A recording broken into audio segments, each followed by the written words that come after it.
Intégrale Bourse, dernière ligne droite avant la clôture.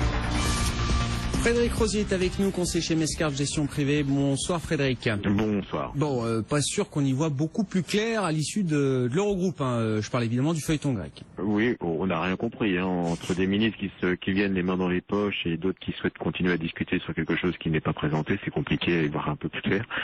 Donc on va être dans l'attente. Il est clair que le marché restera sous pression au moins 24 heures ou 48 heures. Ce qui est plus embêtant honnêtement, c'est qu'on a cassé un niveau de support aux alentours de 4650 et qu'il serait plutôt intéressant de repartir au-dessus de ce niveau de support avant la clôture. Concernant les mouvements, on en parlera tout à l'heure, Technip, tout le secteur des parapétrolières. Alors deux phénomènes, Technip, bien sûr les annonces de réduction de coûts, mais aussi la baisse significative du cours du brut hier et aujourd'hui. À noter d'ailleurs que toutes les matières premières aujourd'hui sont très très mal orientées puisqu'on baisse également très fortement sur le cuivre, sur l'argent, même sur l'or, qui devrait normalement être soutenu, est en baisse.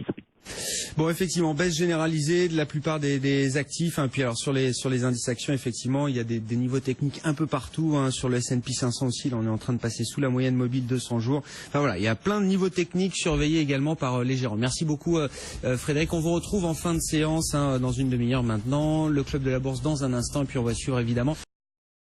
Intégrale Bourse, on refait la séance. On refait la séance avec nos invités en plateau. Thibaut Prébet, directeur de la gestion de Killvest Gestion. Jean-Jacques Cohen, président de Risquelia, et par téléphone Frédéric Rosier, conseiller chez Mescart Gestion Privée. Frédéric, effectivement, là, on a terminé au plus bas du jour. On a fait 4007, 4006 quasi en ligne droite aujourd'hui avec un peu de volume. Voilà, je n'ai pas l'impression qu'on soit très rassuré par la manière dont se déroulent les choses à Bruxelles. Mais pas de vent de panique. On a eu une glissade, vous l'avez signalé tout au long de la journée. On a joué un peu avec des points de technique de support aux alentours de 4650, puis autour des 4600. Donc c'est un marché qui a été très très technique. Alors il est mal orienté notamment sur les valeurs cycliques. C'est peut-être la chose la plus embêtante que je constate aujourd'hui sur le marché.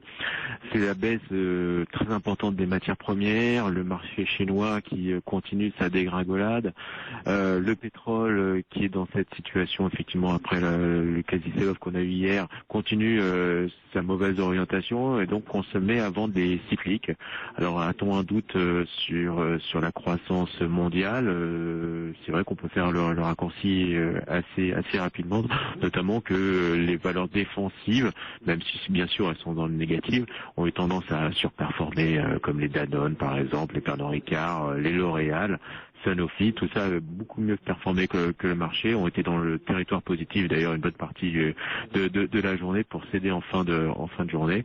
Donc c'est vrai que là c'est plutôt la croissance qui est mis sur le devant de la scène, et bien sûr en point d'angle le dossier grec. Mais il y a deux inquiétudes peut-être aujourd'hui que je vois dans cette journée, c'est quelque part peut-être l'effet qu'on pourrait avoir de contagion sur la croissance. C'est un peu rapide, mais bon, c'est vrai que le marché pour l'instant a eu tendance à vendre les valeurs peut-être les plus sensibles, et c'est lié notamment à la croissance. C'est pas le Grexit qui nous fait baisser aujourd'hui, Thibaut Prébet? Il y a quand même beaucoup de choses qui nous font baisser. La première des choses, déjà,